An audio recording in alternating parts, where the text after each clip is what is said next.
Desde pequenos, nos intoxicaram com aquela goma de mascar doce, grudenta e profundamente tóxica que a maior maquinaria cultural da era moderna serviu com um cuidado cirúrgico. Nos ensinaram a acreditar na ideia infalível do sonho americano, naquele mito brilhante e perfeitamente construído, segundo o qual qualquer engraxate poderia se tornar milionário se trabalhasse o suficiente e acreditasse em si mesmo. Esse produto de exportação foi embalado com maestria em superproduções de Hollywood, em comédias com risadas gravadas e em revistas de papel couché. Durante décadas foi distribuído pelo planeta inteiro em quantidades imensas, até conseguir que metade da humanidade olhasse para o outro lado do oceano de boca aberta. Milhões de pessoas sonhavam em escapar de sua rotina cinza, cruzar o Atlântico e tocar aquele suposto modelo absoluto de bem-estar, onde as ruas pareciam ser pavimentadas de ouro e havia tanta liberdade que se podia respirar liberdade no lugar de oxigênio.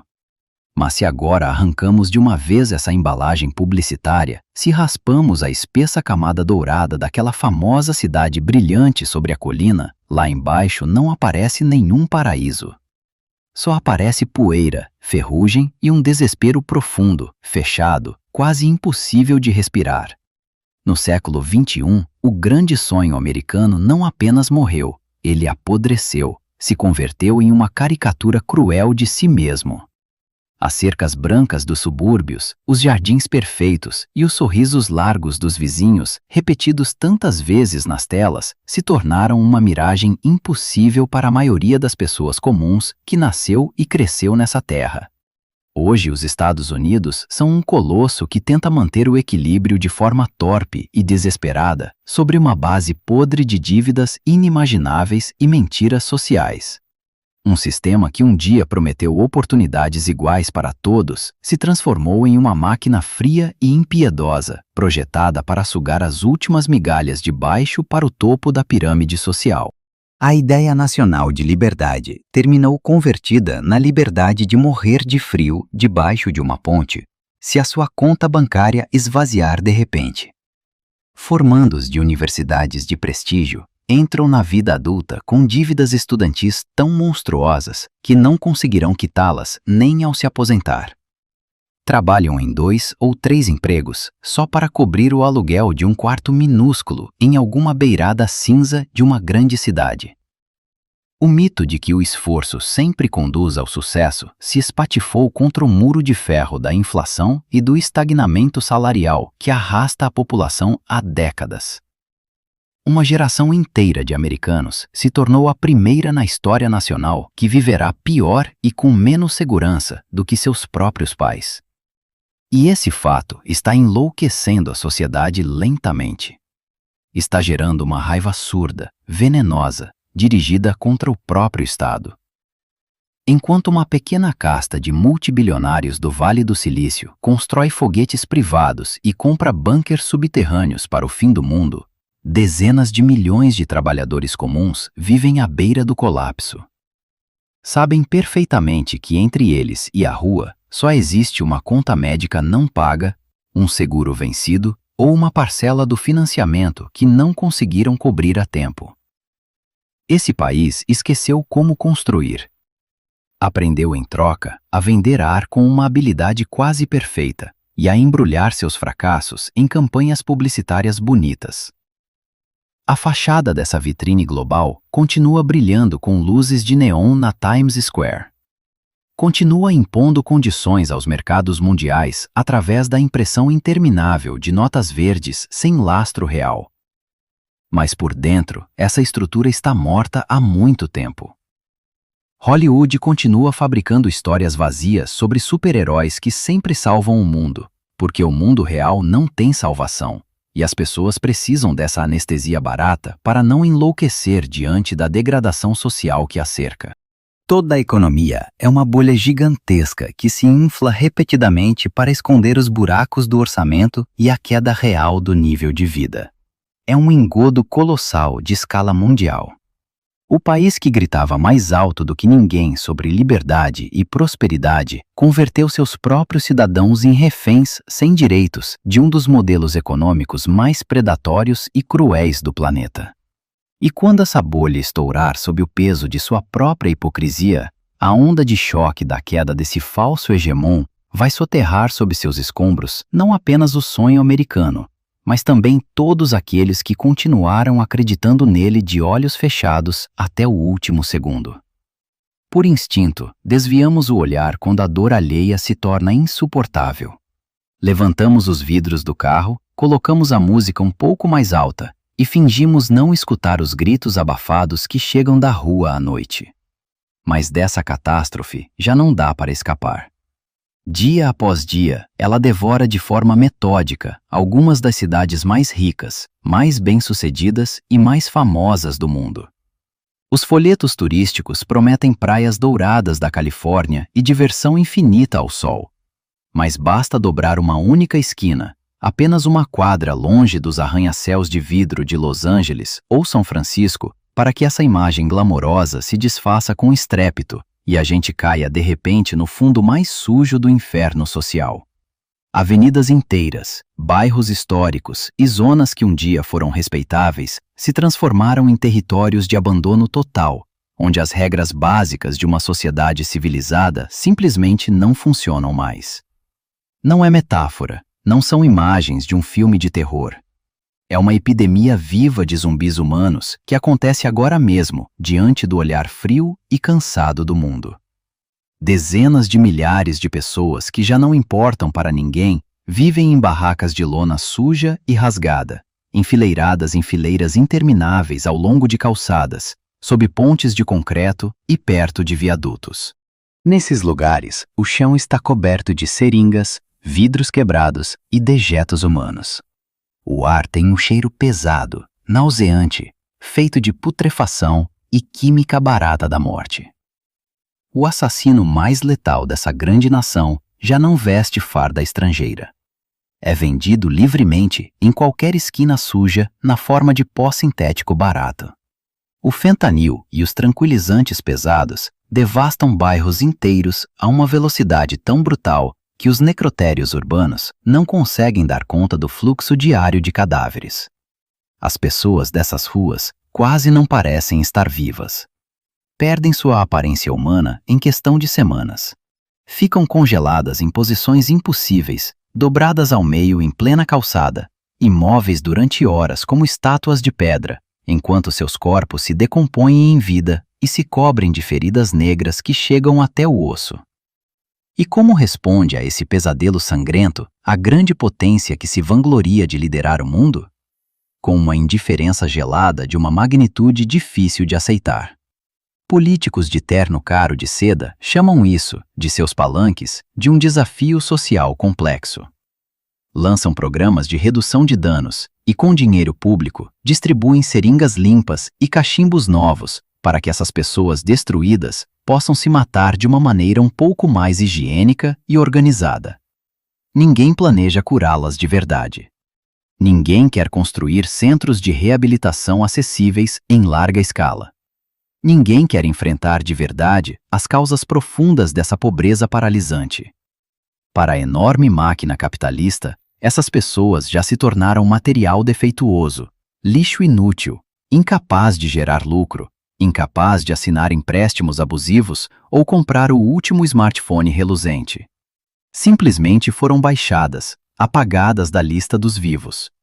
E o sistema as deixou morrer lenta e dolorosamente nas escadarias de bancos gigantescos e boutiques de luxo. A Skid Row em Los Angeles e a Kensington Avenue na Filadélfia se tornaram símbolos negros desse colapso absoluto.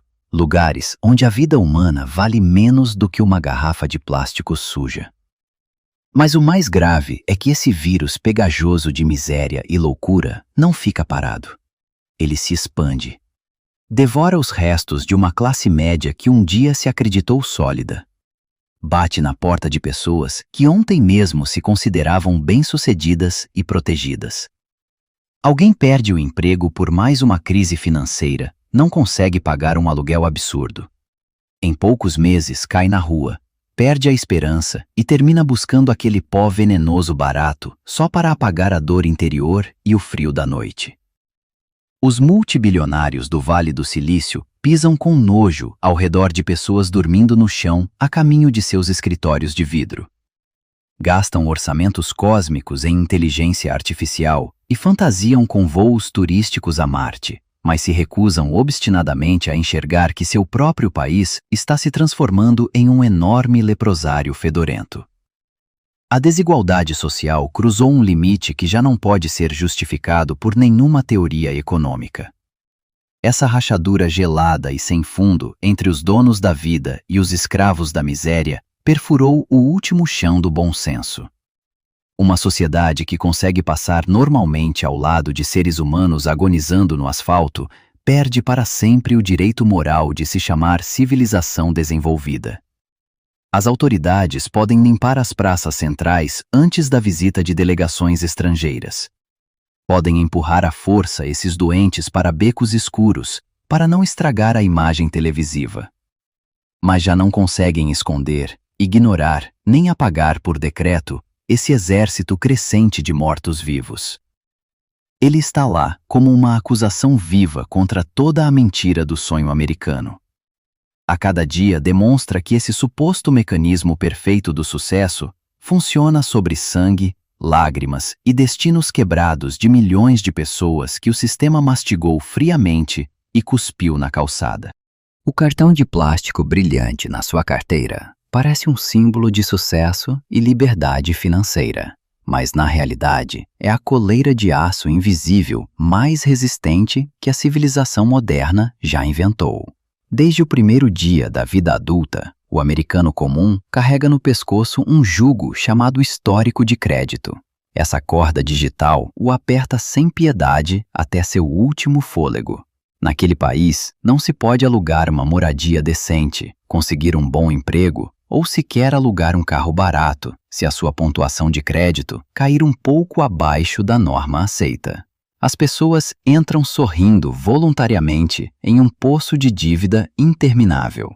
Compram a crédito absolutamente tudo: o celular, o carro, os móveis e até os alimentos do supermercado, porque os salários reais deixaram há muito de cobrir as necessidades básicas. Trabalham sem férias, com pânico de adoecer e pedir licença médica, porque um único pagamento atrasado ao banco pode desencadear uma reação em cadeia capaz de destruir a vida inteira. O sistema foi construído com um cinismo quase perfeito. Obriga a pessoa a correr dentro de uma roda de hamster sem dar a menor chance de saída. A classe média, que durante décadas foi o orgulho do país, aquela classe que comprava casas confortáveis nos subúrbios e planejava um futuro tranquilo, se contorce hoje em uma agonia lenta. Está se extinguindo. Derrete diante dos olhos de todos. Seus membros se tornam um exército sem direitos de inquilinos eternos, que entregam a maior parte de seus rendimentos a proprietários corporativos cada vez mais vorazes. O sonho da casa própria virou pó. Os preços dos imóveis dispararam até a estratosfera, e uma família comum já não consegue comprar nem um apartamento velho e pequeno, sem se vender ao banco pelos próximos 30 anos. Mas o horror mais primitivo, o mais gelado, começa quando uma pessoa se depara com o sistema de saúde americano. Esse sistema já não trata de curar, já não trata de salvar vidas.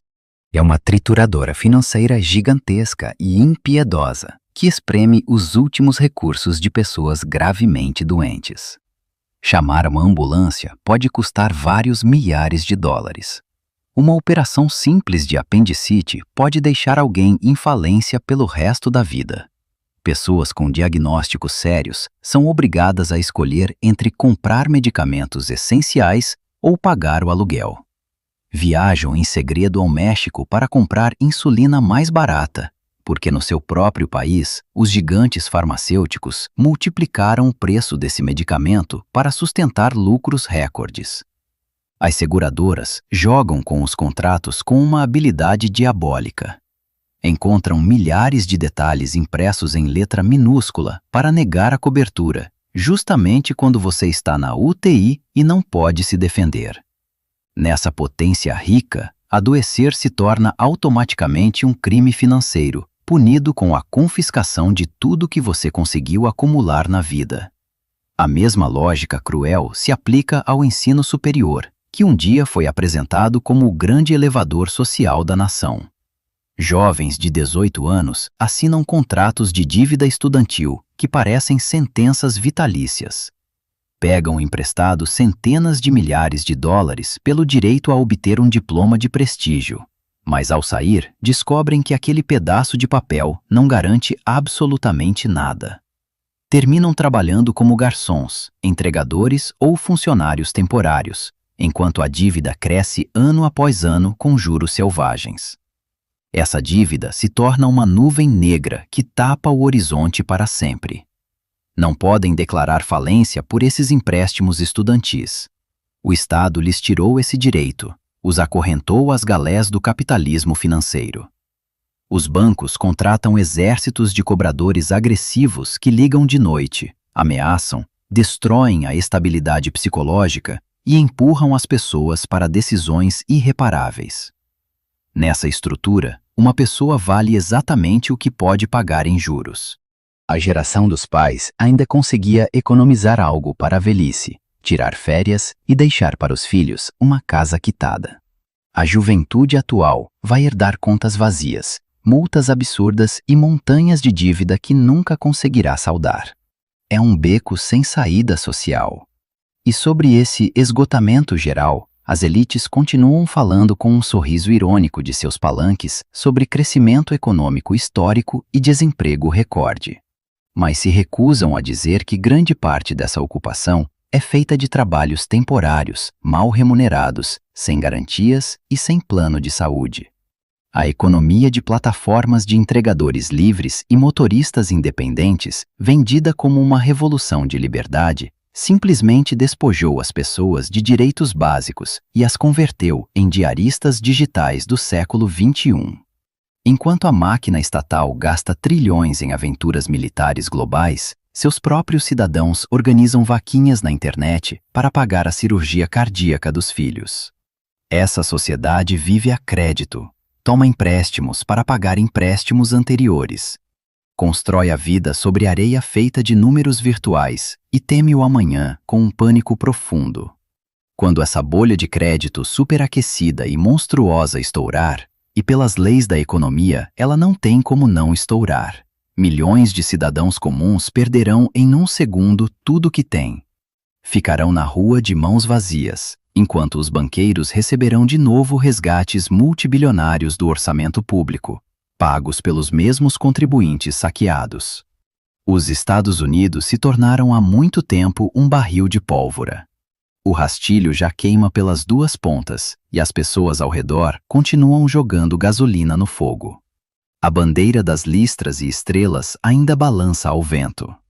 O hino continua tocando antes dos jogos, mas aquela nação unida e coesa já não existe. Se rachnou. Se partiu em dois universos estranhos, hostis e cada vez mais distantes, que compartilham o mesmo território físico, mas se odeiam com uma intensidade silenciosa e furiosa. Esse ódio já não se parece com as discussões políticas do século passado, quando as pessoas discordavam sobre impostos ou tarifas. Hoje é uma guerra civil fria em toda regra. Em vez de balas, voam mensagens venenosas nas redes sociais. Em vez de trincheiras, as pessoas constroem bunkers informativos. As corporações de mídia e os gigantes tecnológicos cortaram a sociedade ao meio com precisão cirúrgica. Trancaram cada pessoa em uma bolha digital estreita, onde só entram notícias que confirmam seus piores medos e seus preconceitos mais sombrios. Os canais de televisão funcionam como fábricas de histeria e raiva 24 horas por dia. A cada dia, convencem suas audiências de que metade dos próprios compatriotas são fanáticos, traidores e inimigos da nação. E essa mentira tóxica funciona com perfeição. Divide famílias, faz irmãos deixarem de se falar por anos, destrói amizades antigas por uma imagem absurda na internet. Os moradores das grandes cidades liberais do litoral olham para o interior conservador com uma arrogância fria e evidente. O consideram obscuro, ignorante, atrasado. O interior responde com uma fúria primária, enxerga as elites urbanas como parasitas saciados, completamente desconectados da realidade, que querem destruir seu modo de vida e impor valores que percebem como estranhos e demenciais. As guerras culturais queimaram tudo que havia de vivo no cenário político.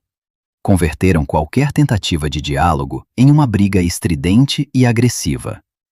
A cultura do cancelamento funciona como uma inquisição digital moderna, capaz de destruir carreiras e vidas por uma frase imprudente dita 10 anos atrás. A sociedade exige confissões públicas, exige sangue e espetáculo, caça bruxas com o mesmo entusiasmo cego dos séculos mais sombrios da história humana. O país já não consegue chegar a um acordo nem sobre a cor do céu. Para uma metade, é ideologicamente incorreto, para a outra, é insuficientemente patriótico. Os políticos puxam esses fios ensanguentados com grande habilidade. Usam a carta do ódio antes de cada eleição, porque uma manada assustada e furiosa é muito mais fácil de manipular do que pessoas capazes de pensar com calma. Jogam a população uns contra os outros por questões raciais, de gênero, religiosas ou culturais. Atiram na multidão ossos afiados para que ela se destrua entre si e nunca levante os olhos para cima, onde os verdadeiros donos da vida repartem orçamentos trilionários com toda a tranquilidade. A polarização chegou a um ponto morto. A palavra compromisso virou insulto. Tentar entender o adversário equivale à traição. As pessoas se armam até os dentes, compram munições aos milhões, formam milícias privadas agressivas e se preparam abertamente para combates de rua reais. Porque muitos acreditam de verdade que seus vizinhos virão matá-los amanhã cedo. A atmosfera está saturada de uma paranoia densa. Cada dia traz uma nova dose de escândalos, protestos e distúrbios que incendeiam cidades inteiras em questão de horas. A nação perdeu o eixo comum que a mantinha unida. Já não acredita em um destino compartilhado. Se fragmentou em tribos inimigas prontas para se degolar pelo direito de impor suas regras. E esse sistema já não sabe se curar. Passou o ponto de não retorno. Quando políticos e jornalistas destroem até os alicerces à confiança entre as pessoas, quando leis e tribunais se tornam armas de vingança, a máquina estatal para de funcionar. Esse império colossal não desmorona por um ataque externo. Se devora lentamente por dentro. Apodrece pela mesma cegueira hostil que converteu em seu principal produto nacional. Estamos acostumados a pensar que os grandes impérios caem apenas por golpes de exércitos inimigos, por ogivas nucleares ou por crises econômicas devastadoras. Mas a verdade costuma ser muito mais banal e mais cruel.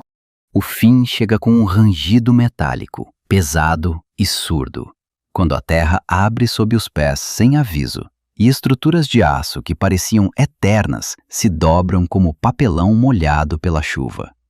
A famosa excepcionalidade americana e seu suposto domínio tecnológico terminam exatamente onde começa o asfalto quebrado na saída dos bairros blindados dos multibilionários. Durante décadas, esse país gastou trilhões para criar as armas mais letais do mundo, para construir centenas de bases militares pelo planeta inteiro e para financiar programas espaciais de ambição descomunal, mas esqueceu completamente o próprio corpo físico. O esqueleto desse estado gigante está podre por dentro. Está coberto de uma ferrugem venenosa que devora pontes, represas, aquedutos, ferrovias e estradas construídas em meados do século passado por uma geração muito diferente. A grande malha de rodovias interestatais, orgulho nacional e sistema circulatório do país se transformou em uma vergonhosa corrida de obstáculos, onde caminhões gigantes e carros particulares quebram a suspensão todo dia em buracos profundos que ninguém conserta. Mas esses buracos são incômodos pequenos diante das verdadeiras catástrofes tecnológicas que viraram rotina. Velhos trens de carga sobrecarregados com produtos químicos tóxicos e mortais descarrilam repetidamente no meio de pequenas cidades do interior. Envenenam terra, água e ar a dezenas de quilômetros. Obrigam bairros inteiros a respirar fumaça negra e tóxica, transformando antigos vilarejos tranquilos em zonas mortas de contaminação. Enquanto os vizinhos aterrorizados tentam salvar seus filhos de queimaduras químicas, câncer e doenças respiratórias, as corporações ferroviárias pagam multas ridículas e continuam economizando na segurança básica. Em seus relatórios contábeis, uma vida humana vale muito menos do que trocar dormentes podres ou freios enferrujados. Pontes enormes de aço que um dia foram símbolo da engenharia mundial estão exaustas de suportar tráfego interminável. Desabam sobre rios com carros em cima, arrastando vidas inocentes para a água escura e gelada. A rede elétrica, esse suposto motor do progresso americano, já não aguenta nem os caprichos mais básicos do clima. Basta que no inverno a temperatura caia um pouco abaixo do normal, ou que soprem ventos fortes, para que estados inteiros do sul mergulhem em uma escuridão primária. Milhões de pessoas passam frio dentro de suas próprias casas, enquanto as companhias de energia privadas lhes enviam contas astronômicas por eletricidade que nem sequer chegou. Em algumas regiões industriais, das torneiras de cidadãos comuns, continua saindo uma substância marrom, turva e pestilenta, carregada de metais pesados e chumbo, que nem um animal deveria beber. Mas funcionários de terno e sorriso falso continuam repetindo na televisão que tudo está sob controle. É uma esquizofrenia clínica e surrealista.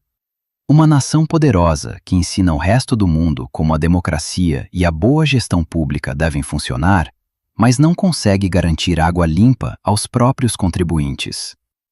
A paralisia da infraestrutura chegou ao ponto em que já não adianta continuar tapando buracos, mas também não existe dinheiro real para uma renovação profunda dentro de um orçamento nacional saqueado e deficitário. As elites de Washington discutem durante horas novos pacotes gigantescos de ajuda militar para conflitos distantes em continentes alheios. Distribuem bilhões sem pestanejar, mas regateiam cada centavo para consertar uma represa de concreto no próprio território, mesmo que essa represa ameace inundar centenas de milhares de lares. O holograma caro de riqueza infinita range por todos os lados. Não resiste ao choque frontal com a física e a resistência dos materiais. Um país que não consegue manter funcionando suas próprias artérias está condenado a uma necrose lenta e dolorosa de todos os seus tecidos sociais. Não são dificuldades técnicas temporárias, não é uma cadeia de acidentes chatos. É a decomposição física visível do corpo de um Estado que viveu tempo demais se endividando contra o próprio futuro. E quando esse esqueleto de aço, enferrujado até a base, não suportar mais a pressão interna e desabar com um rugido ensurdecedor, vai arrastar consigo toda essa cenografia plástica, brilhante e vazia da excepcionalidade americana. Vai deixar apenas montanhas de escombros tóxicos e a compreensão tardia de que esse império não morreu por uma bomba nuclear estrangeira, mas pela avareza estúpida de economizar em parafusos enferrujados e colunas de concreto rachadas. Desde a infância nos incutem a fé sagrada de que a forma mais elevada de liberdade humana consiste em jogar uma cédula dentro de uma urna transparente uma vez a cada 4 anos. As pessoas acreditam sinceramente que esse ritual bonito e ingênuo pode mudar o curso da história e obrigar o poder a ouvir a voz do povo. Mas a verdade cai como um martelo de gelo. O grande teatro da democracia ocidental se tornou há muito uma farsa sombria e alarmante, um circo caríssimo cujo roteiro foi escrito há décadas e não muda uma única linha. Os cargos mais altos da principal superpotência nuclear do planeta estão ocupados por pessoas que deveriam ter se aposentado há um quarto de século. É uma gerontocracia clássica, um asfixiante asilo de velhos em escala estatal, onde a idade média da elite política rompe todos os limites imagináveis do bom senso. Dia após dia, assistimos com horror a líderes do chamado mundo livre tropeçando nas escadas de aviões, se congelando no meio de discursos importantes, como bonecos mecânicos quebrados, apertando a mão de fantasmas invisíveis em palcos vazios e lutando para lembrar os nomes dos países para os quais enviam armas mortais. Esses velhos frágeis, cansados e profundamente enfermos se agarram às suas cadeiras com mãos trêmulas. Não conseguem controlar nem o próprio corpo, mas por algum motivo são confiados a um botão vermelho capaz de destruir a civilização humana em 20 minutos. O país que pretende levar a humanidade ao futuro digital é governado por pessoas que não entendem os princípios básicos da internet.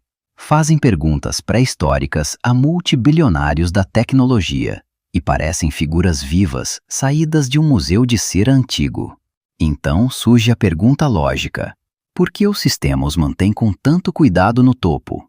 A resposta é simples e profundamente cínica. Um político velho, previsível e desconectado é o manequim perfeito para os verdadeiros donos nas sombras. A ilusão de escolher entre dois partidos principais é um dos golpes mais brilhantes da história política moderna. Vermelhos ou azuis, elefantes ou jumentos, conservadores ou liberais. Na prática, tudo isso importa muito menos do que parece. Por trás dessa briga televisiva colorida e barulhenta estão sempre os mesmos sindicatos corporativos frios, calculistas e quase imortais. Os grandes bancos de Wall Street, os gigantes farmacêuticos e o complexo militar industrial compraram a muitos senadores e congressistas por atacado e no varejo, por meio de esquemas completamente legais de lobby. A corrupção simplesmente mudaram o nome, a legalizaram e a converteram na base do governo. Os políticos são atores muito bem pagos, que leem textos escritos por outros e aprovam leis redigidas com antecedência por advogados de grandes corporações transnacionais. Ao cidadão comum, entregaram um volante de plástico que não está conectado às rodas do veículo e disseram que dirigisse com toda a força. Obrigam as pessoas a lutar até sangrar por diferenças culturais pequenas, por bandeiras, cartazes de banheiros públicos, monumentos históricos e símbolos vazios, para que descarreguem toda a fúria nesse combate absurdo. Enquanto o povo se destroça nas ruas e nas redes sociais, as elites extraem em silêncio os últimos trilhões do orçamento nacional para suas contas ocultas. As regras do jogo foram escritas por multibilionários e exclusivamente para multibilionários. Se um banco enorme cai por suas manobras financeiras delirantes, o Estado o inunda com dinheiro dos contribuintes e o resgata. Mas se um trabalhador perde o emprego e não consegue pagar o tratamento contra o câncer, o Estado o joga, a ele e a sua família, na rua sem pestanejar. Esse império de velhos e monopólios perdeu toda a conexão com a realidade viva, furiosa e palpitante que fervilha sob seus pés. Se fecharam em palácios protegidos, cercados de seguranças e muros grossos, e ficaram surdos ao rugido de desespero que sobe dos setores mais baixos da sociedade. Seu poder se sustenta pela inércia, pelo hábito de obedecer e por um aparato policial gigantesco, pronto para esmagar qualquer explosão social real. Mas a história não conhece exceções.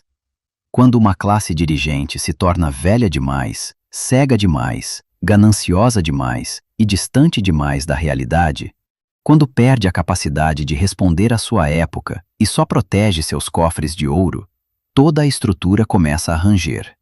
E esse ranger de colunas que se rompem já se escuta em cada estado americano. Esse castelo de cartas, vendido por tanto tempo como uma fortaleza de granito, acabará se dobrando sobre si mesmo sob o peso de sua própria podridão. E sob o mármore frio do Capitólio, ficará soterrada a multidão que acreditou até o fim em eleições limpas e políticos bondosos. O eco seco dos disparos já se tornou há muito tempo a trilha sonora de fundo desse país enorme e rico. Por instinto, buscamos refúgio em casa. Compramos portas reforçadas, fechaduras confiáveis e câmeras. Mas uma nação inteira decidiu transformar sua vida cotidiana na espera interminável de um tiro que pode chegar de qualquer esquina escura. O principal antidepressivo nacional, a pílula mais segura contra o medo do futuro, não é a visita a um terapeuta. É um pedaço pesado e frio de metal negro, guardado na mesinha de cabeceira ou no porta-luvas do carro. A quantidade de armas nas mãos de civis superou há muito o número de cidadãos, incluindo bebês e idosos. Armas são compradas com uma facilidade cotidiana, quase alegre, como quem compra leite ou pão a caminho de casa. A epidemia de tiroteios em massa deixou de surpreender. Se tornou uma rotina tão monótona quanto a previsão do tempo. As notícias informam a cada dia, com tom seco e cansado, novas vítimas em shoppings, cinemas, estacionamentos noturnos, escolas e igrejas. O país ficou preso em um dia da marmota sangrento.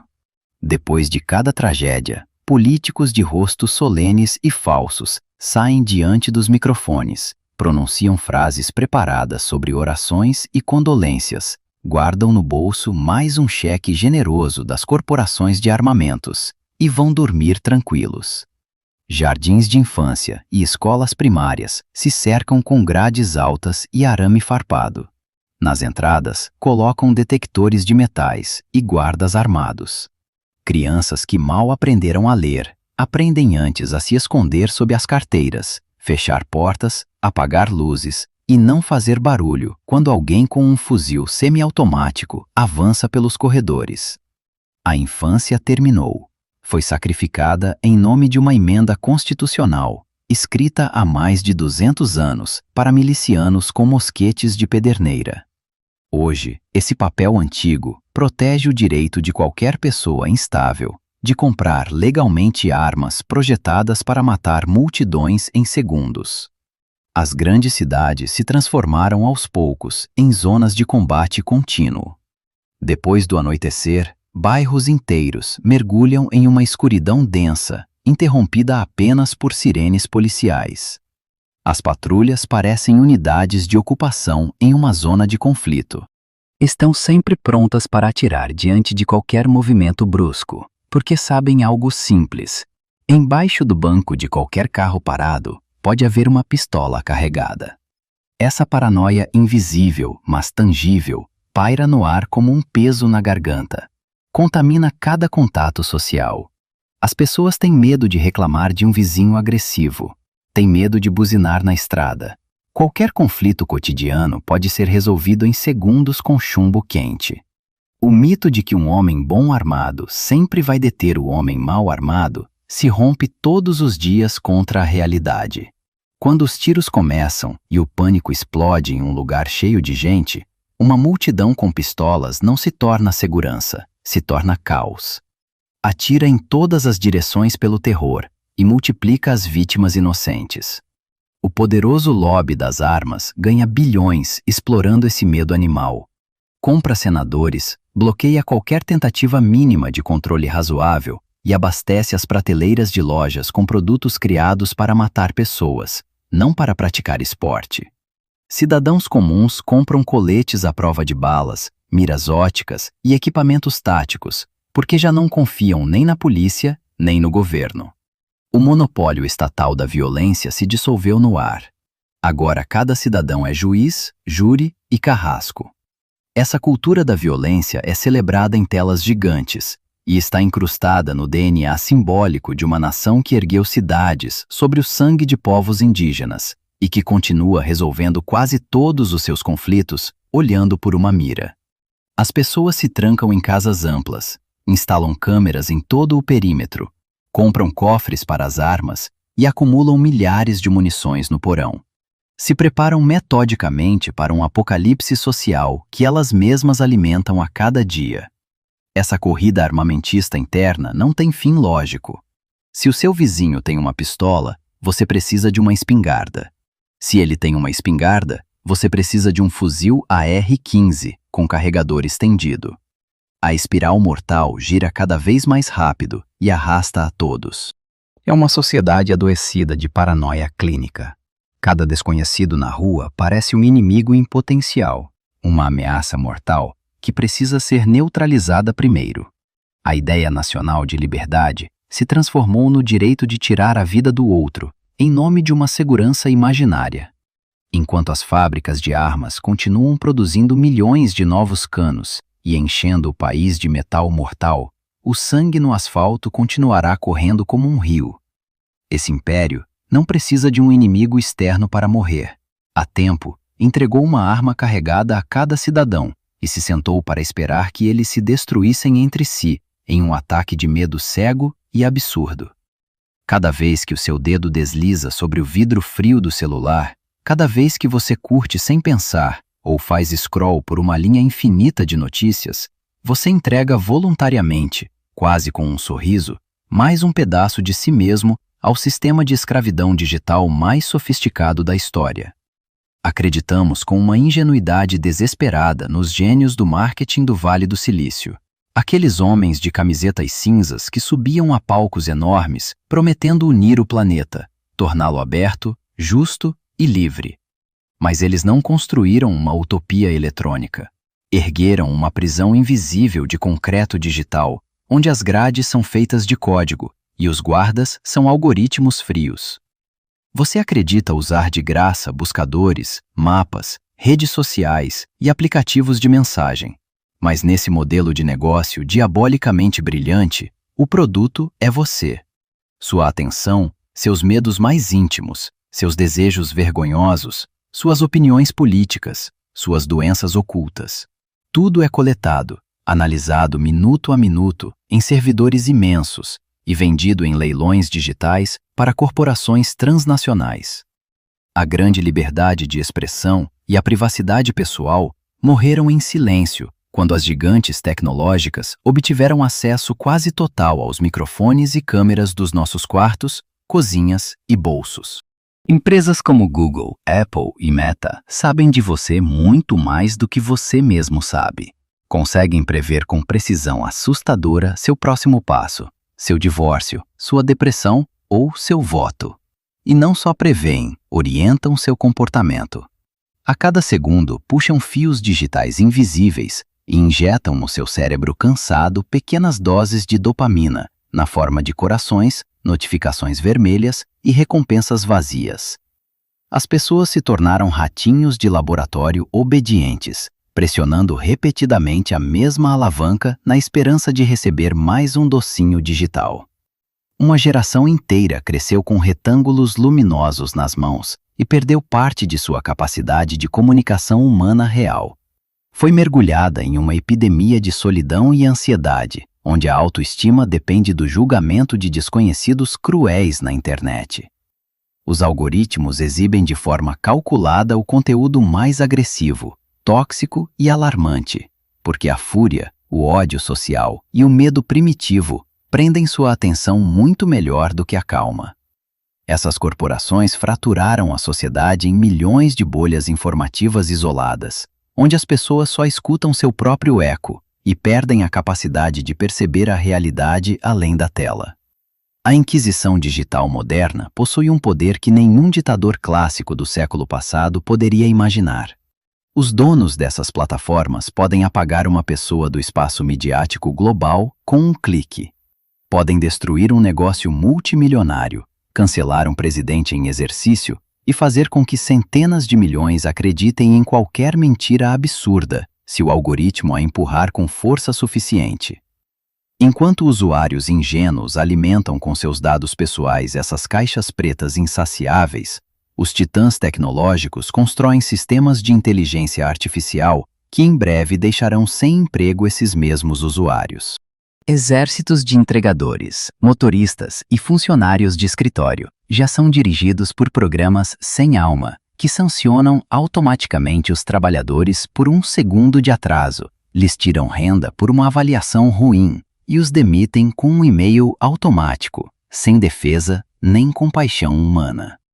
É um controle total sobre mente e corpo, embrulhado em uma cobertura brilhante de entretenimento infinito, vídeos engraçados e consumo confortável com um único clique. O capitalismo americano deu um salto evolutivo monstruoso. Aprendeu a escravizar a mente de forma tão suave e discreta que os escravos compram eles mesmos suas correntes digitais por milhares de dólares. As carregam toda noite perto da cama e tremem de pânico se as perdem de vista por um instante. Essa distopia digital já venceu, fechou suas mandíbulas de aço sobre a garganta da humanidade.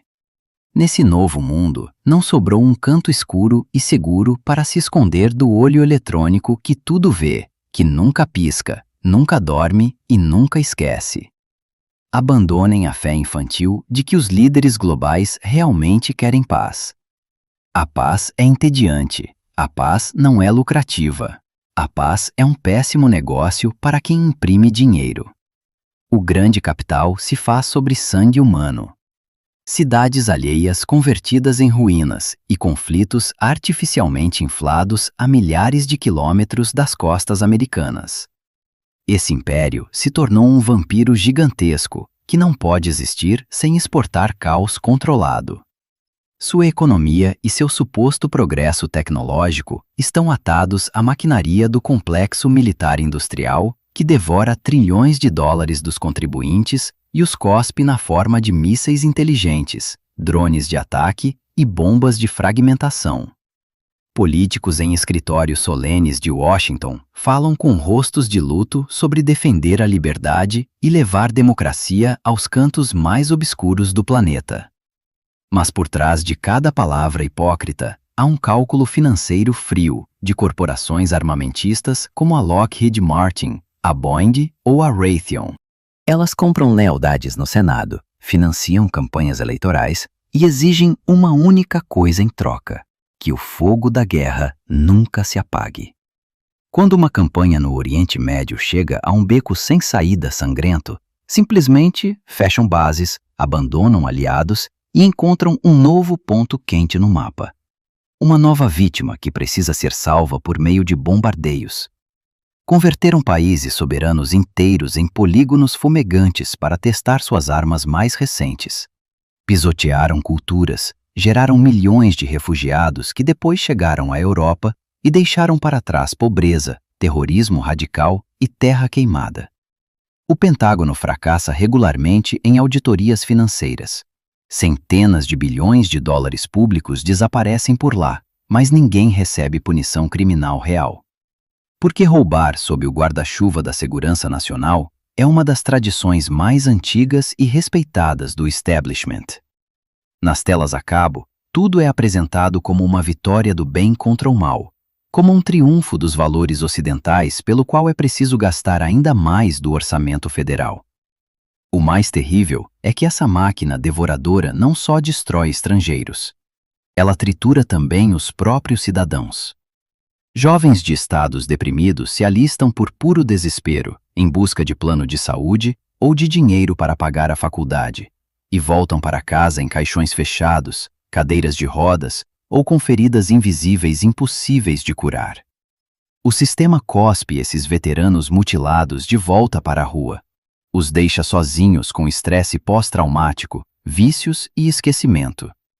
Milhares de ex-soldados dormem sobre papelão embaixo de pontes nas mesmas cidades que supostamente defenderam, enquanto generais aposentados recebem bônus milionários e migram tranquilamente para os conselhos de administração dos grandes fabricantes de armas. Esse comércio de morte não conhece limites morais. Vende armas para inimigos de ontem. Financia em segredo ditadores brutais quando a taxa de lucro exige. O império semeia caos pelo mundo inteiro, porque o caos é o ecossistema perfeito para os negócios. O medo obriga países dependentes a comprar sistemas antimísseis e caças americanos a preços absurdos. A guerra gera medo. O medo exige mais armas. As armas geram lucros gigantescos. E esses lucros compram mais congressistas que aprovam mais guerras.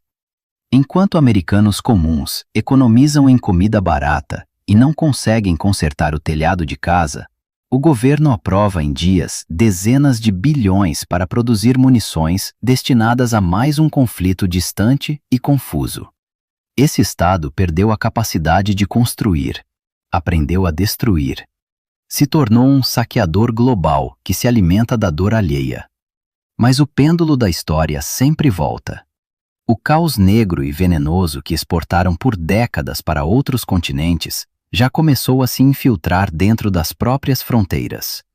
Envenena a sociedade, carrega as ruas de ódio, prepara o terreno para uma explosão interna tão grande que nenhum porta-aviões nuclear, nem nenhum míssil balístico intercontinental conseguirá deter. Todo grande império da história acreditou na própria excepcionalidade e na própria imortalidade. Os romanos também riam quando alguém falava de uma queda futura. Continuavam organizando jogos sangrentos e bebendo vinho aguado em taças douradas, enquanto os bárbaros já estavam diante das portas. O domínio global americano percorre o mesmo caminho histórico, repetido 1000 vezes. Passo a passo, reproduz os erros fatais de impérios anteriores.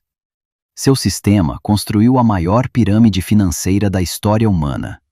Por décadas, o resto do mundo entregou recursos reais, petróleo, ouro, metais raros, produtos manufaturados e mão de obra barata, em troca de papel verde que a gráfica estatal produz dia e noite, sem pausa e sem remorso.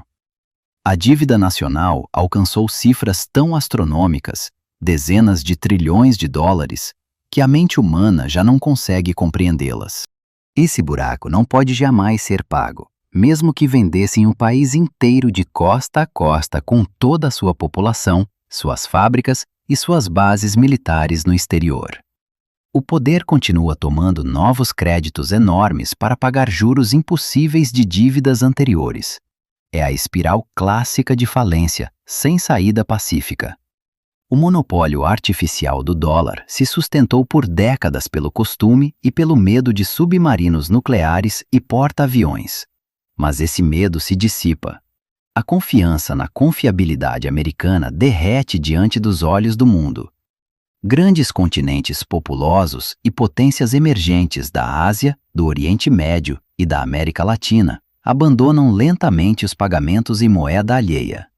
Criam sistemas financeiros próprios e novas alianças comerciais. Entenderam que o xerife mundial se transformou em um ancião nervoso que só sabe ameaçar com sanções, congelar contas estrangeiras e se apropriar de reservas soberanas. Quando esses trilhões de dólares sem lastro retornarem em uma onda para o país de origem, porque já não serão mais necessários no exterior, terá início um apocalipse econômico de escala total. A hiperinflação devorará em semanas as últimas economias de aposentadoria de milhões de americanos comuns. Os preços dos alimentos básicos subirão a níveis absurdos. Prateleiras vazias em supermercados enormes se tornarão paisagem cotidiana. O poder tentará manter o controle com medidas policiais desesperadas. Colocará veículos blindados e guardas armados nas ruas incendiadas. Mas isso só vai provocar uma rebelião maior e mais sangrenta. Uma pessoa com fome, furiosa e armada já não se intimida com um cacetete, nem com mais um discurso tranquilizador do Salão Oval. O país que por tanto tempo exportou caos controlado com prazer quase sádico vai acabar se afogando no próprio caos doméstico. Os Estados Unidos perderão o fio invisível que ainda os costurava.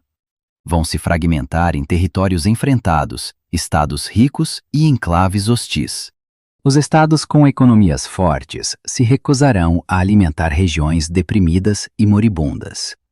E aquela união poderosa que parecia indestrutível deixará de existir como realidade política. Sua era dourada terminou para sempre. O pesado pano de veludo cai rapidamente. Por trás fica uma realidade dura, pobre e cruel, na qual terão que sobreviver como todos os demais, sem o direito de ditar sua vontade ao planeta. É o fim de uma grande ilusão, o colapso inevitável de uma nova Roma que apodreceu por dentro pela ganância sem limites, pelo orgulho delirante e pela degradação moral. E esse colapso não afetará apenas os Estados Unidos. Vai nos alcançar a todos, vai reescrever as regras do mundo e vai fechar para sempre o capítulo mais sombrio da dominação americana. Se você realmente quer entender como funcionam os mecanismos ocultos e impiedosos da história global, se está pronto para olhar a verdade de frente e destruir suas próprias ilusões confortáveis, você precisa fazer parte de uma comunidade que pensa. Deixe seu like para quebrar os algoritmos e empurrar o pensamento crítico para mais pessoas. Entre no canal e assista nossas outras análises profundas e sem concessões. Lá dissecamos com honestidade os processos que destroem a Rússia e despedaçam a Ucrânia. Junte-se a nós para enfrentar a tempestade global que vem, com os olhos abertos e a mente fria.